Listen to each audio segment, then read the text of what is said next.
Hey guys, Mike from MasterYourMix.com, and welcome to my free mix training series on compression. Before we really start, I just gotta warn you, this isn't just some random YouTube video where you're gonna see someone tell you which plugin they use and which preset they like to select. Instead, I'm gonna be walking you through my exact process from beginning to end so you can have a detailed understanding of how to use compression properly in your mixes. I'm gonna teach you how to train your ears to identify when to use compression, what to listen for as you dial in settings, and how to make your instruments stand out and pop in your mixes. I'm going to share some of my best pro mixing tips and techniques with you and reveal some video content that I've only ever released in my premium paid courses. Because of this, all of these videos are only going to be available for a limited time. But first, for those who might not be familiar with me, my name is Mike Indivina. I'm a recording, mixing, and mastering engineer who's been working in the industry for over 15 years. In my time, I've been fortunate to work alongside bands such as Collective Soul, Kiss, Bare Naked Ladies, and do work with bands on labels such as Universal, Sony, Republic, Roadrunner, Arts and Crafts, and many more. I'm passionate about helping people like you, engineers, producers, and artists, improve your skills so that you can create professional recordings even from home. So why am I sharing these tips with you? I know what it's like to be a mixing engineer working on your craft. I struggled early on in my career trying to get my mixes to compete with other professional mixes. And there were times that I thought I had done an amazing job, only to then put on one of my favorite records and discover that I had completely missed the mark, and I would often end up feeling frustrated and feeling inadequate. I'd do the dreaded car test, and then I'd often discover that my mixes would sound too thin, too boomy, or that they would lack energy, clarity, or dynamics. I know how frustrating it could be to learn on your own. I'd read books, magazines, watch all sorts of YouTube videos, and I'd still feel like I was only making small steps forward with the quality of my work. I even went to a major recording school where I spent over $20,000, and even then I still felt like my mixes weren't sounding like how I had heard them in my head. It wasn't until I started working in various studios and got to shadow a bunch of professional engineers that I started making significant improvements with my skills. I got to watch over the shoulders of professionals who had won countless awards, like Grammys, Junos, and I got to see how they approached their mixes and what things they were listening for. I was able to observe what settings they used and then dissect why they would change their settings depending on the source material they were working with. And I learned how to translate all of those settings and apply them to my own mixes. Since then, I've had the ability to make a living off of music, and I've had the chance to be able to work with so many talented artists. I started small, working out of my parents' basement, and then have since grown to the point of having my own studio space. And I'm happy to say that I'm making the best mixes of my life. The reality is, no piece of fancy gear is going to magically improve your mixes, and the only way to get better results is to improve your skills first. And the easiest and fastest way to learn them is to watch over the shoulder of a professional. And I want to give you that opportunity. The days of getting internships at large studios are slowly dying, and even if you do get one, you'll often end up spending years of your time working there for free. And I want to help fast track your skill development so that you can start to feel confident with your mixes right away. Imagine being able to make the best mixes of your life, mixing with confidence and speed, having new clients call asking to work with you because they admire your work and your sound, being able to make a living off of your work, the ability to raise your studio rates and even double or triple them, and improve the quality of your clientele and work with more professional artists. All of this is possible, and it just starts with improving your skills. So over the course of the next few videos, I'm going to show you how to use one of the most powerful tools in your mixing arsenal, compression. Compression is one of the most misunderstood tools. It can be difficult to hear, and there are a lot of varieties of compressors to use out there that each have their own sonic imprint that they can add to your sound. And the settings that you use with compression can drastically vary depending on your source audio. So for example, the settings that you use on drums one day could be totally different than you would use on drums another day. Using compression incorrectly can ruin a great mix.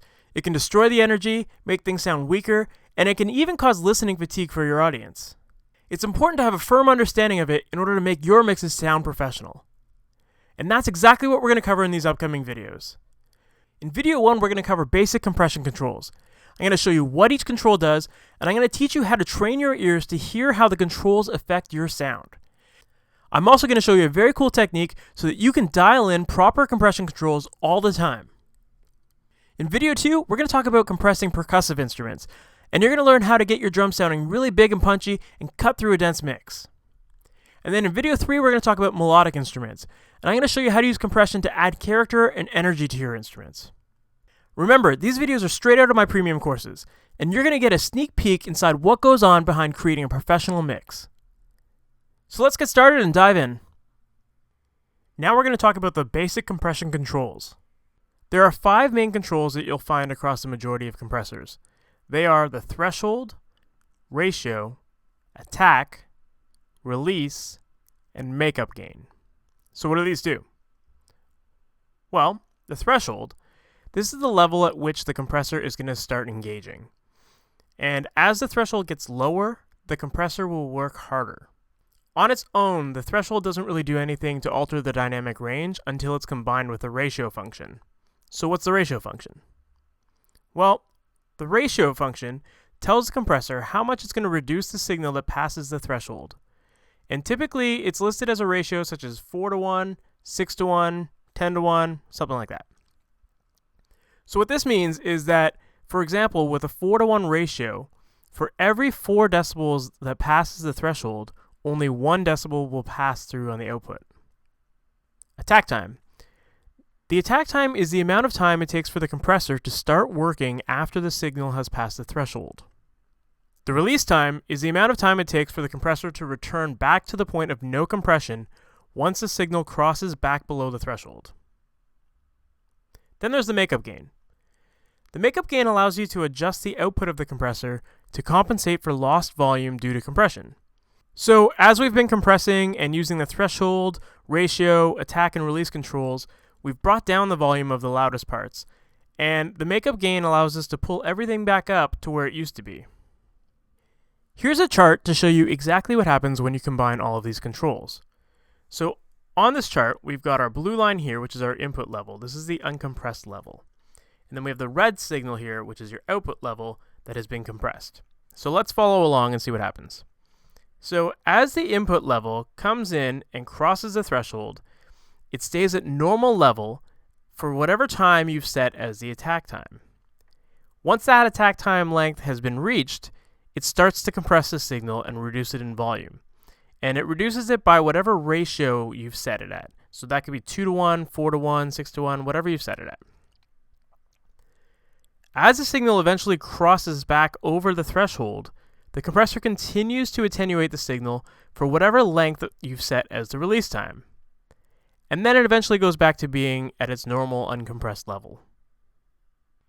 So let's take a look at an example of how the threshold and ratio work. So right now I've got a Pro Tools session loaded up, and I've got a generic sine wave in there. I've also loaded up the stock Pro Tools compressor, the Dyne 3, and if you take a look at it, you'll notice that it has all of the exact same features that we just discussed. So we have the threshold, the ratio, the attack, release, and makeup gain. There's also this knee function here, but we're not going to talk about that in this video. We're going to talk about that in the advanced control module. So let's take a listen to the audio we've got. I'm going to bypass the compressor here and hit play.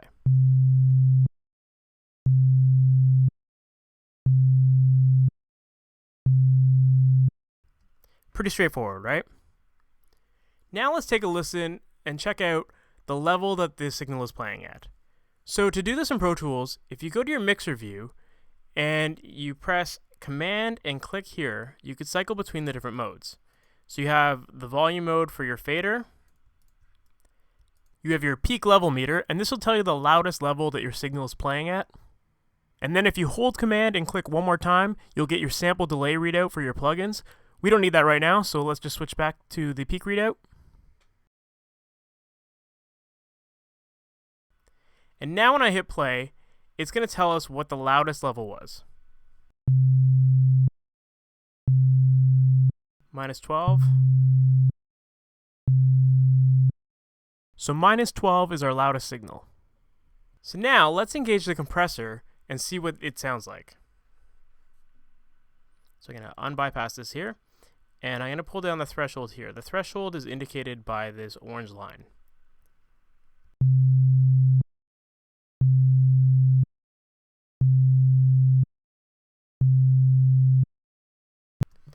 Nothing happened. Why is that?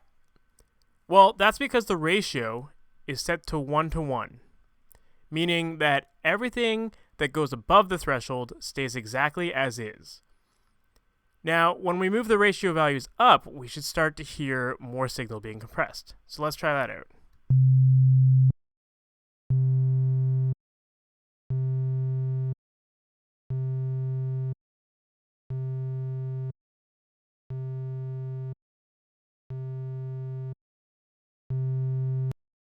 Same thing will happen if we bring the threshold down.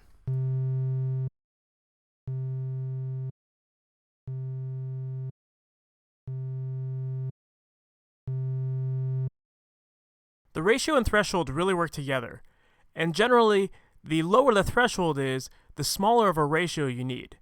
And vice versa, the bigger the ratio you have, the higher the threshold can be. Remember, any signal that goes above the threshold gets reduced by the ratio setting.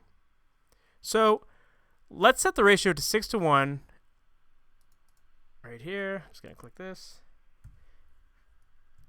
And I'm going to set the threshold to -24.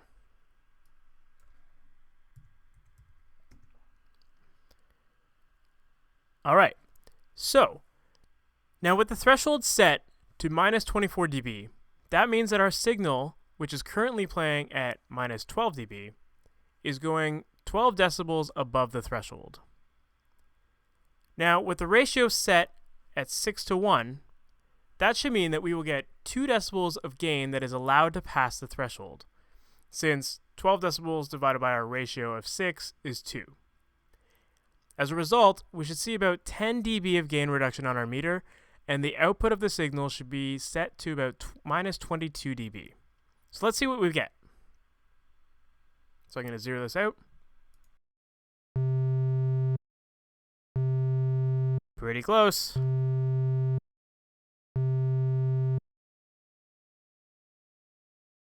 Now, I should mention that sometimes if you're going by the numbers on the meters, whether it's the output meter or the gain reduction meter, your values may not always add up exactly as they should.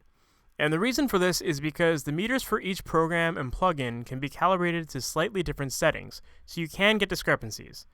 And this largely has to do with the way the programs or the plugins average their meters. Some don't take into consideration inter-sample peaks, or they might not even be AES compliant. The most important thing to understand is the fundamentals of what the compression is doing, and as long as you understand that, you can use the meters for a guideline. So when it comes to generally setting a compressor, what I usually recommend is starting with a threshold pretty slammed, so that you're getting lots of compression. And then, if you use a high ratio with fast attack and fast release as well, this will allow you to really hear the effect of the attack and release knobs as we adjust the values. So I'm going to do that right now. Slam this down. Quick attack and release, and a higher ratio. Now let's check out what increasing the attack does. So I'm going to play the signal again. Getting quite a bit of compression here. I'm going to increase the attack. Back off the threshold a little bit, just so we get more volume.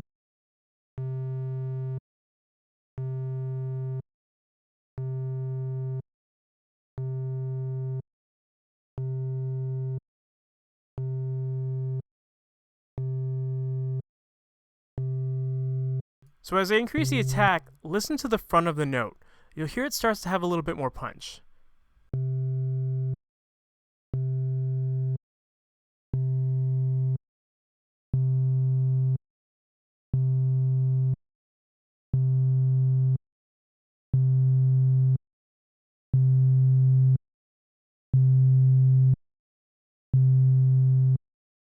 So what this is doing is it's allowing the signal to pass at normal level for, in this case, 80.6 milliseconds, and then it starts to compress.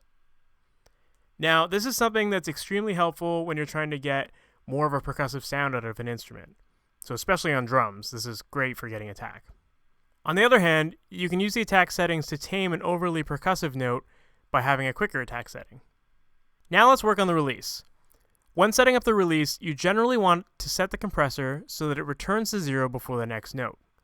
So, as I increase the release, pay attention to the gain reduction meters.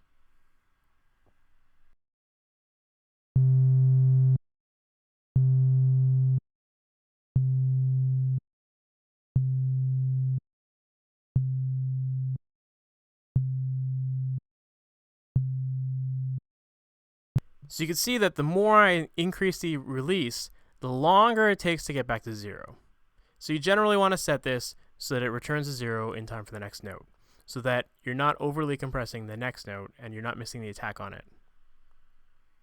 So in terms of gain reduction, let's look at this example that I've got here where we have 2 notes. One of them is loud and one of them is quiet. So I'm going to first play it with the compressor off, and let's see what we've got.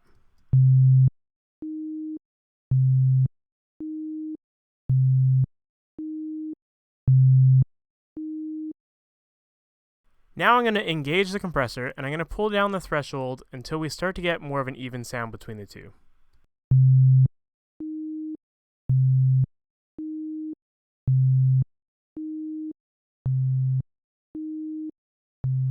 And you'll notice that as I bring down the threshold, we're getting more gain reduction on the meter here.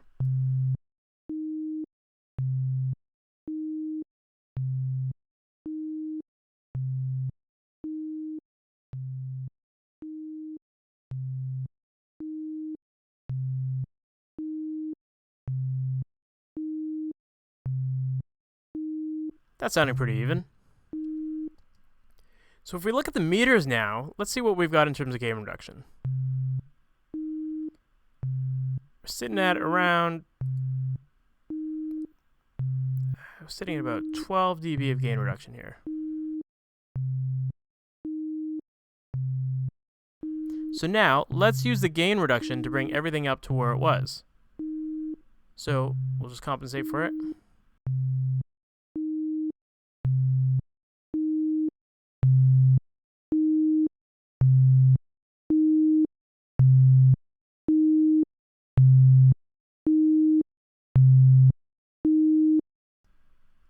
And if we bypass it, we can listen.